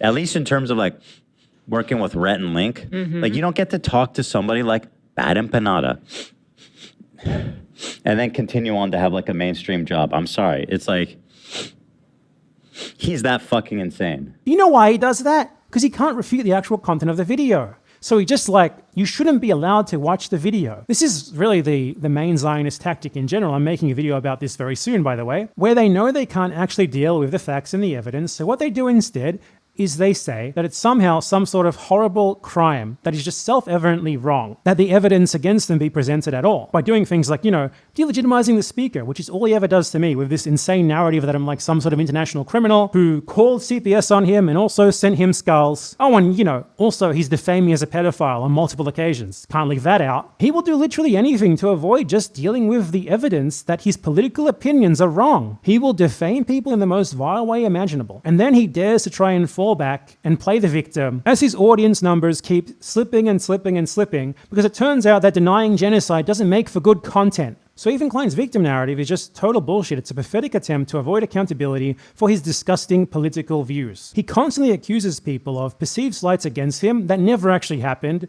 exaggerates the things that did actually happen to an absurd degree, constantly attributes these things to people for whom he has literally no evidence that they were connected to it, even in the slightest, and just constantly does way worse than what he's constantly accusing other people of doing, to even the smallest of targets. There was this one especially unhinged moment on his podcast where he scrolled over an Instagram comment that told Hila to go to hell. Now, just to be clear here, Jews famously don't actually believe in hell. And Ethan's immediate reaction was to just go to that guy's personal Instagram profile, scroll through his pictures with his friends and his family, while encouraging his viewers to go and harass this person, bringing up pictures literally of his mother, his relatives, and clearly and directly incite harassment against this guy for saying go to hell. Man, I'm being obsessed with you guys when you only had 15K subs. Glad that's behind me. Enjoy hell. This guy's for real. Joe Coop. Look this guy up. Enjoy hell. He said, enjoy hell. Yeah. No, I mean, they think I'm actually the devil. I feel like this one's real. We caught you, Joe.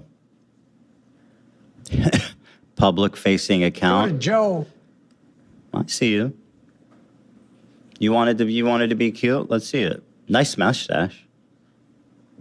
Strong entry. Not exactly the Esteban, but halfway there. He's not. Oh yeah. Yes, he's a real guy. Blocked him 'cause he's not showing up for me. So this is Joe Coop. He left a message on Hila's Star David tattoo. He said, "I'm glad that phase is behind me. Enjoy hell." Joe Coop said. On Star David. Here he is. If anyone, let's see if I know, can identify him at all. Oh shit! That weenie truck he's in front of, that's in Dearborn. Is that right? Yeah, it's Dearborn owns the Oscar Mayer truck? It's at the Henry Ford Museum. Yeah, they also have the... Wait, it doesn't travel around? Yeah, I thought it traveled. I mean, it used to in like the 60s, unless there's multiple. Which one's Joe? Let's see. I think it's this guy. No. That's Joe That doesn't look anything like him.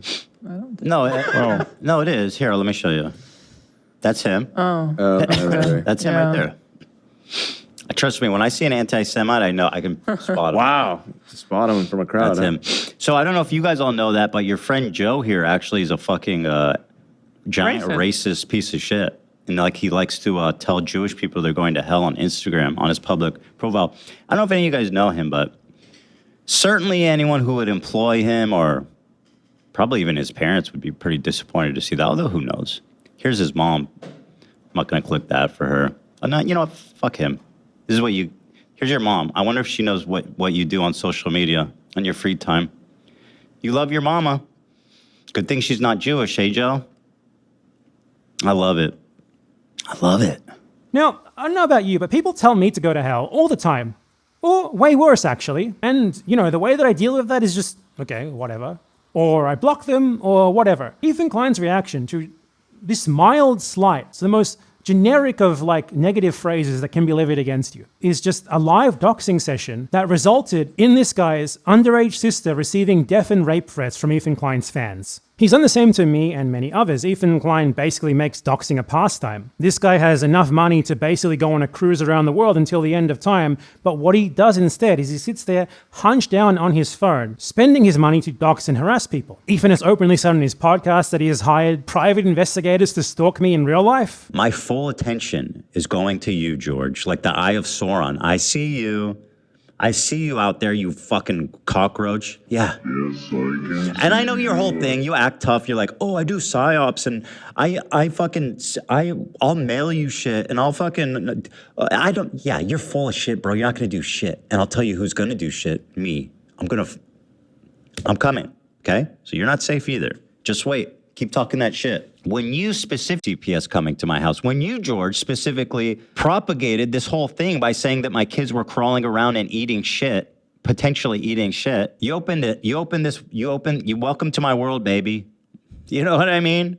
Let's fucking get it, dude. And I've been in a lawsuit with Ryan Kavanaugh now for like over 3 years, and I've spent countless hundreds of thousands. To me, this is just like my free time. So yeah, we're gonna be working with Argentinian lawyers, investigators, police, and we are going to be basically exploring all and every possible legal and civil venue to hold the human STD responsible. To be clear again, he did this in retaliation for me calling him a poopy head based on his embarrassing tangent about shit in his house on his podcast. He's also claimed that he's reporting me to the police, something that he hasn't actually done because he knows deep down that no laws have been broken. People responding to you in YouTube videos and making fun of the embarrassing shit that you said on your podcast isn't a crime, Ethan. It's not a crime when you do that sort of thing to other people, but suddenly, when I bring the same energy back to you, it is?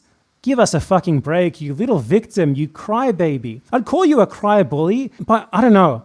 You're honestly just so meek and pathetic that I don't think you could ever bully anyone. So Ethan Klein is someone who, to be clear, has provably and openly stated that he has hired people to stalk me in real life, that he is a member of a Discord server dedicated to doxing, stalking, and harassing me, that he plans to make false police reports against me, and now he's saying that he's making a website in which he spreads my dox and spreads all of the made-up defamatory claims that he has been spreading about me this whole time. This guy claims to be a victim of me. Ethan Klein is a meek, pathetic little bitch. Excuse the strategic misogyny, but I think it's warranted in this case, especially given how much this guy loves to call women bitch. Honestly, holy fuck. He has, for going on 15 years, dished it out to absolutely everyone, but he can't take it at all. There was a point where I thought like responding to Ethan Klein could be useful as some sort of teaching moment.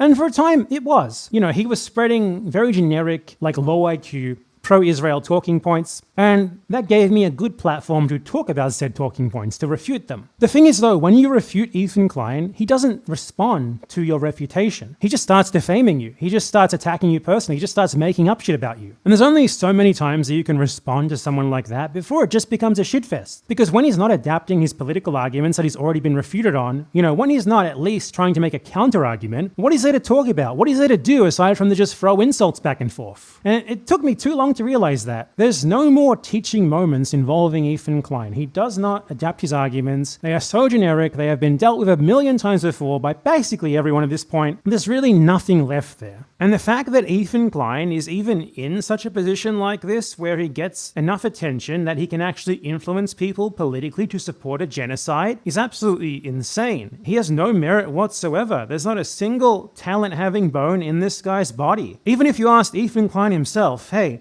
what is it about you that makes you so special? What is it about you that you think you're really good at? The guy would struggle to give you an answer because he's not good at anything. He doesn't deserve this position that he's in the slightest. He basically just got lucky by being in the right place at the right time on YouTube when just uploading literally anything with any level of consistency made you famous. So that we are responding to this idiot's political takes in the first time is stupid as hell. What a waste of time this has all been, aside from just the first couple of times that we did it. Unlike Ethan Klein, I make original content. For me, if I'm in a personal feud with someone, I do actually have to move past it once it's spent on its potential worth to what my channel is actually about, which is politics, history, things that matter. Ethan Klein, on the other hand, all of his content is just attacking people who don't like him. It's him whining about some criticism that he got. At best, if he talks about something aside from just like people who don't like him on the internet, it's like some celebrity gossip, which is still him talking about other people in their personal lives. So for his content to function, he needs these sorts of never-ending feuds. It's the only way that he can keep creating his podcast while putting in the least effort possible. Because Ethan Klein is fundamentally an incredibly lazy, uncreative, unfunny person whose idea of humor is whatever the fuck this is. Apparently, it was communicated that he was reading women's feminist books on how to please a woman.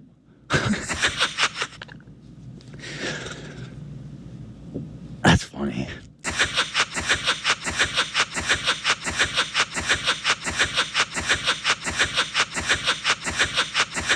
So what does he have aside from just endlessly causing and relitigating drama with the same people over and over again? Nothing. Absolutely fucking nothing.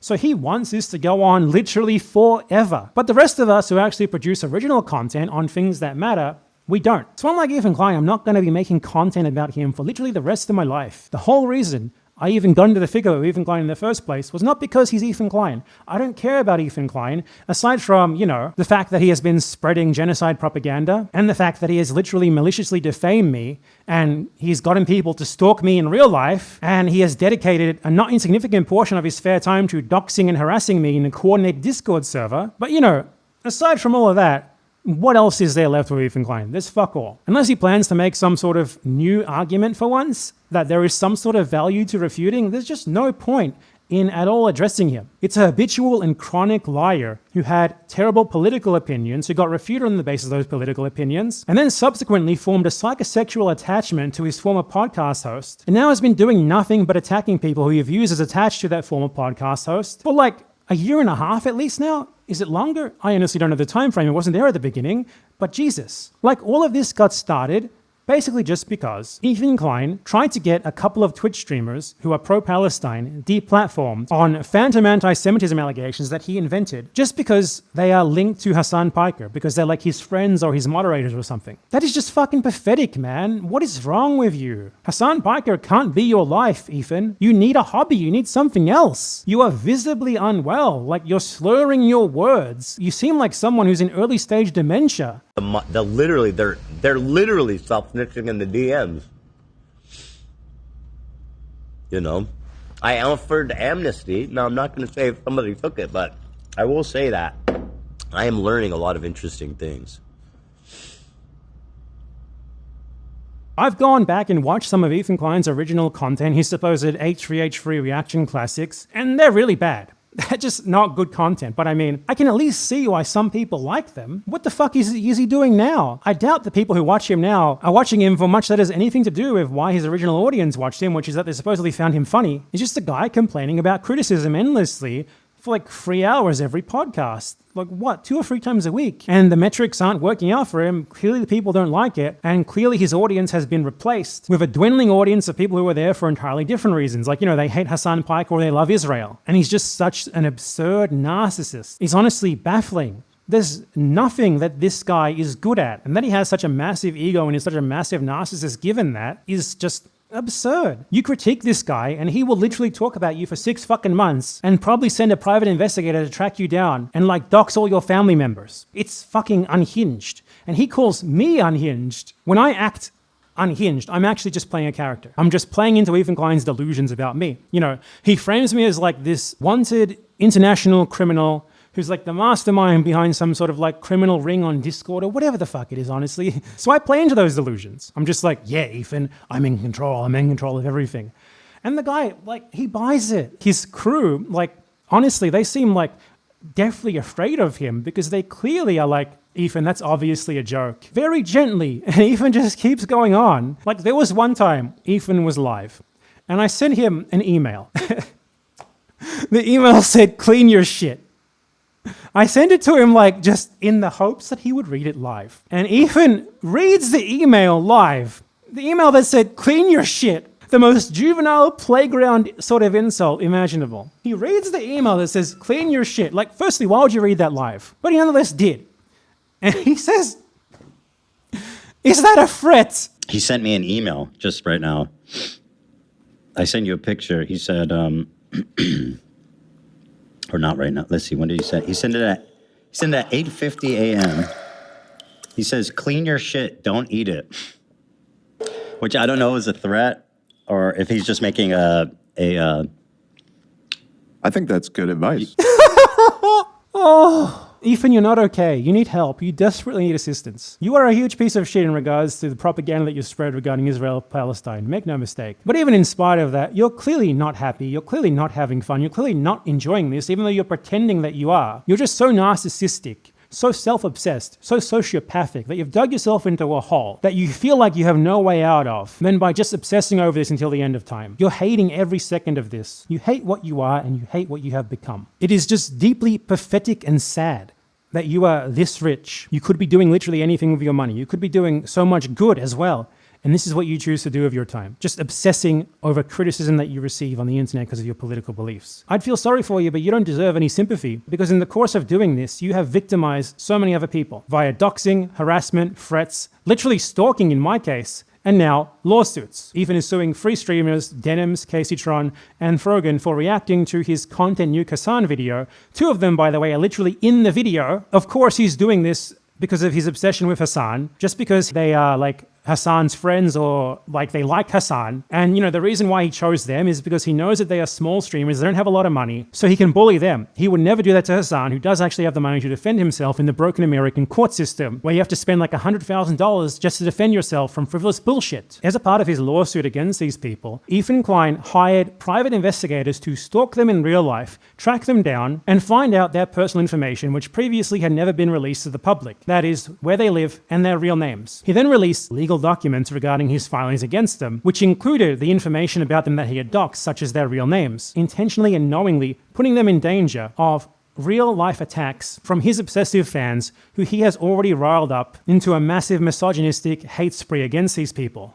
If anyone else was acting in the way that Ethan Klein is doing here, the entire YouTube community would have denounced them a long time ago. But because it's Ethan Klein, supposed YouTube royalty, and because of who he's targeting and what his beliefs are, i.e. Hassan Piker, a large streamer who is left-wing, and because he supports Israel, which, you know, is the default position in Western society, what he's doing here is largely being ignored by many of the people who would normally cover something like this, and also supported by all of the worst right-wing YouTubers imaginable, who also would usually be against something like this, except in this case, they're willing to support it just because Ethan Klein is going after the left-wing people and the pro-Palestine people who they also hate. It is totally and utterly pathetic. So if there is something that I want to result from me finally wasting my time on this worthless video the most, it is to drive some donations towards the GoFundMe of Ethan's 3 new victims, Denims, Casey Tron, and Frogan. The links are on the screen and they will also be linked in the description and the pinned comment. If you have something that you can spare to them, please go and do so. No one should be sued by a rich loser for reacting to and criticizing his own shit reaction content. Anyway, so to end this video in the most apt possible way, I'd just like to play again the clip of Ethan Klein sexually harassing a teenage victim of a terrorist attack. In this clip, he also threatens to rape her while Hila Klein films him. If Ethan Klein does not sue me for this statement and win, he is acknowledging everything that I just said as factually true. This is a binding legal statement under the laws of all countries of the world, international law, and galactic law. We've got some edgy material here, and watch your hands, because you're gonna get cut up on this one here, guys. You can scar me, but you can't stop me. Now that is interesting and very deep and poetic. But what's even more interesting is if we just go a couple pixels down. Boom. That's some good camel toe, girl. Yeah, nothing like making a political statement like showing off that camel hoof, girl. Yeah, let me get down with that shit, boy. Can smell it from here. Shit. Pretty brutal little scars. Nothing that a heavy night of won't incur, you know what I mean? Yeah. Anyway, ignoring the camel, fucking that fat, juicy, juvenile nigga wants to that shit, boy. Yeah. Ignoring that, you can scar me, son, but you can't stop me. Yeah.